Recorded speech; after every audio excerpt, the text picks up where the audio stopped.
extended their support to TVK. In fact, we're now getting visuals of Vijay. There you see him. He is at the residence. These are the visuals of him meeting representatives of Indian Union Muslim League.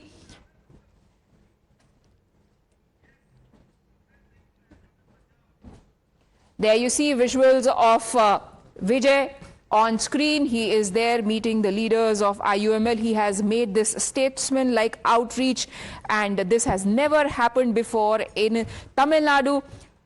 For 6 decades, there was either or aiadmk and DMK. Now, rise of Vijay has forced both the poles of Tamil Nadu politics on the same side in the assembly, and now Vijay has been on this statesman-like outreach since yesterday. It started with the leaders in the opposition as well. He went and met DMK, his predecessor Stalin. He met Udayanidhi Stalin.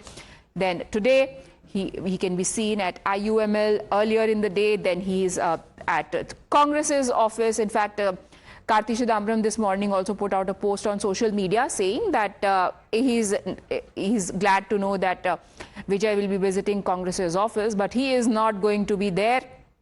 Dharini, the meeting with IUML leaders happening right there, very interesting ally that one.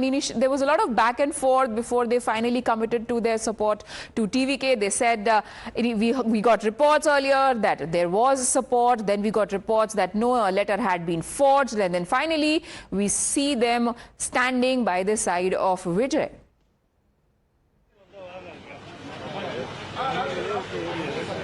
As far as the relationship between IUML and TVK is concerned, when Vijay was desperately in need of, crossing the majority mark, the IUML first put out a very cryptic statement in which it looked like they are supporting Vijay in the formation of the government. But within the next 1 hour, IUML chief Kader Moideen, he put out a Facebook post in which he told that his party is not going to extend any support to TVK. But 24 hours later, the very next day, IUML took a U-turn and they said that they are giving a letter of support to TVK in the formation of the government. So the stand of the IUML party has been very inconsistent, as far as the support to TVK is concerned. But ultimately, they ended up giving a letter of support to TVK in the formation of the government, and including IUML, Vijay had touched the 120 mark, and he submitted letters of support from 120 MLAs with governor, and then that is how he went on to form the government and become the chief minister. So today he has went in person to the IUML office in Manadi area to thank IUML chief Kader Moideen, to thank for the support that he extended during a crucial time, because Vijay was desperately in need of crossing the majority mark at that time, and the IUML had given a letter of support from 2 of its MLAs. So it was of a huge help for Vijay. So to thank them in person, Vijay had gone to the IUML office today. So he visited them, he provided them with a bouquet, and then he thanked them for the very important help that the IUML party did to Vijay's Tamil Nadu at a crucial point in time. Right, Dharini, stay on with me because we are also getting more breaking developments. There are some significant decisions that are being taken by the party here. They have been extremely planned in what they have done right after Chief Minister Vijay took oath. Now the latest coming in is an announcement that has been put out by the headquarters of the TVK. They have said no party comrade shall place banners, posters or anything of that sort anywhere on the streets, public places where people gather in large numbers, or in ways that cause hindrance to public movement or traffic on occasions like birthday celebrations or family events in a manner that inconveniences the general public. This notice also says no one will engage in any celebrations that cause hindrance to public in any way. So very, very right steps there being taken. This announcement coming in from TVK, the latest one, Dharini.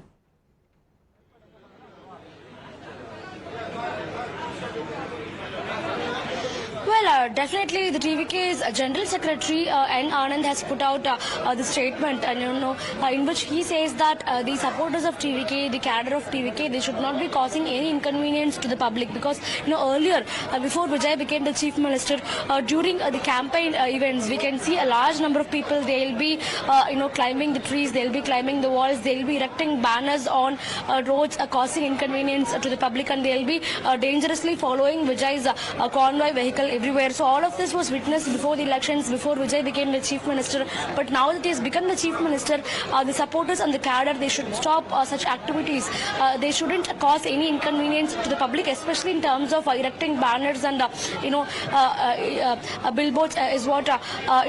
Anand is telling, because across Chennai city, when we look at the ground across Chennai city, all the newly elected MLAs from TVK, they've erected banners in their respective areas thanking Vijay, and all these banners, they're placed just next to the main roads and just next to the narrow lanes of Chennai, causing a huge inconvenience to the public. So the General Secretary has now advised the party men to remove all those banners and to make sure that no inconvenience. Going forward, this would also be considerable in terms of reducing the exchequer's costs, because TVK has inherited a lot of debt as well, on which a white paper is expected soon. Thank you, Dharini, for joining us. We'll keep tracking developments on Vijay front, but stay tuned, because on the other side, we tell you how Udayanithi made headlines with his first speech in the assembly today.